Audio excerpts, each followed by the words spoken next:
that people seem to be really mad these days. Like there's this fight, and it's happening all over the place.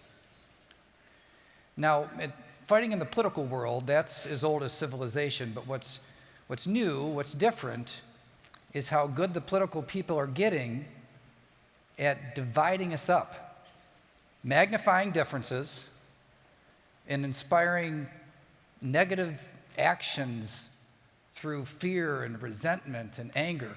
Now, they've been trying to do this for a long time, but they've gotten so good at it. But I guess we shouldn't be surprised. If you just listen to what they say, follow the actions, you'll see that they actually talk in terms of fighting. Like that's the deliverable. That's the purpose. That's the thing that they aspire to bring is a fight. They'll say things like, I'm a fighter, or I'll fight against this, I'll fight for that, or my personal favorite, I'll fight for you, as though it's really about you. I got an email in the previous election cycle, and the subject line said, I promise to fight every single day. I promise to fight every single day. And I thought, is that supposed to impress me? Right, so what you're saying is that you are planning to get into a fight every single day. Right, you can't even take off Sundays. No, it's going to be every day. I mean, for heaven's sakes, go to a barbecue on the 4th of July, something. This gets exposed for how absurd it is when you apply it to any other area of our lives. I think of running for office, it's like a very public job interview. So imagine, we've been through job interviews before, right? You go in and you sit down, and the interviewer, let's say she asks you a question, something like, will you please tell me about yourself? What if instead of answering like a rational human being, you were to talk like a politician? Right? What if you said, well, I'm a fighter. And if you hire me, I'm going to come in here and I'm going to fight every single day. I got a good look at the other employees as I came through here. And I got to tell you, I could take them. Right? I'll bring the fight to them. And I'll win because I'm a fighter. And I'll do it for you. Right? You would never get that job. No matter how tight the labor market was, you would never get that job. How about this? Anybody in here married? Yeah, still married? Well, I've been married for 23 years. I'm 42 now, do the math. I got married when I was 19 years old. Now, in that 23 years, Julie and I have never, ever had a fight that I won.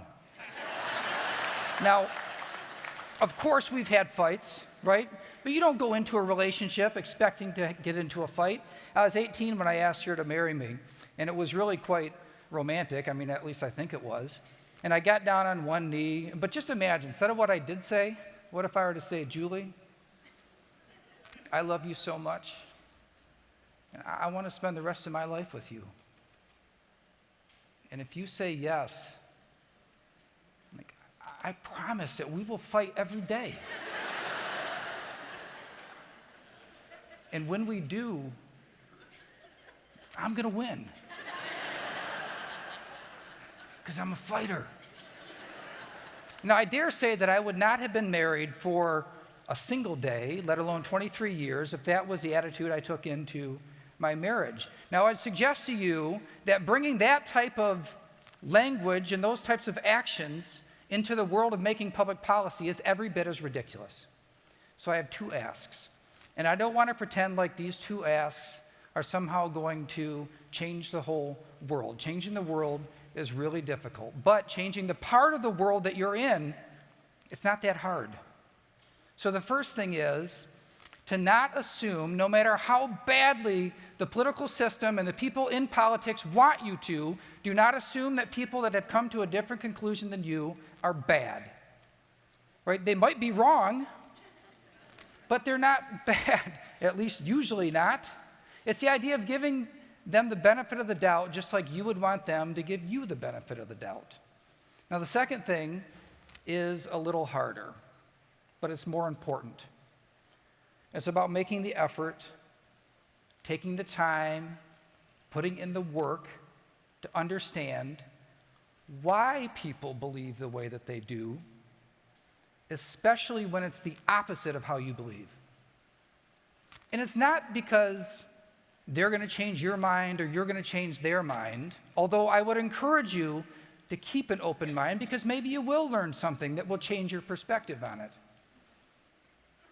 But what you will gain is an understanding, hopefully a mutual understanding. What will that person now know about you? Is that you took the time to understand and hear them. And with understanding can come a certain level of trust. And with trust, well, that's the fundamental building block of a relationship.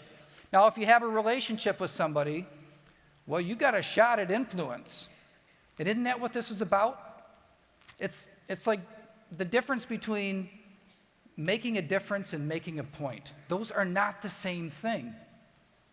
But we know right here in Detroit, better than anybody in the world, how important it is to put the fights of yesterday behind us so that we can move together and solve problems for the future. When Detroit filed for bankruptcy, the entire world had written this city off. Right? To them, Detroit was a great city of the past. But when it hit rock bottom, there was something really amazing that happened, almost like a miracle, where labor and business and philanthropy and civic leaders and Republicans and Democrats and legislators from the UP to Detroit worked together to assemble what we call today the grand bargain. But it seemed like a miracle at the time. 10 years before that, it would have seemed completely impossible. But all of those people came together to assemble the grand bargain that allowed Detroit to emerge from bankruptcy and set it on a whole different course than it had been on for literally generations. It changed the course of this city and our whole state.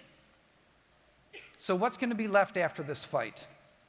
My hope is that at least here in Detroit and in Michigan, that after this fight, we'll have the kind of place where things like the Detroit Grand Bargain, they're no longer the exception to the rule.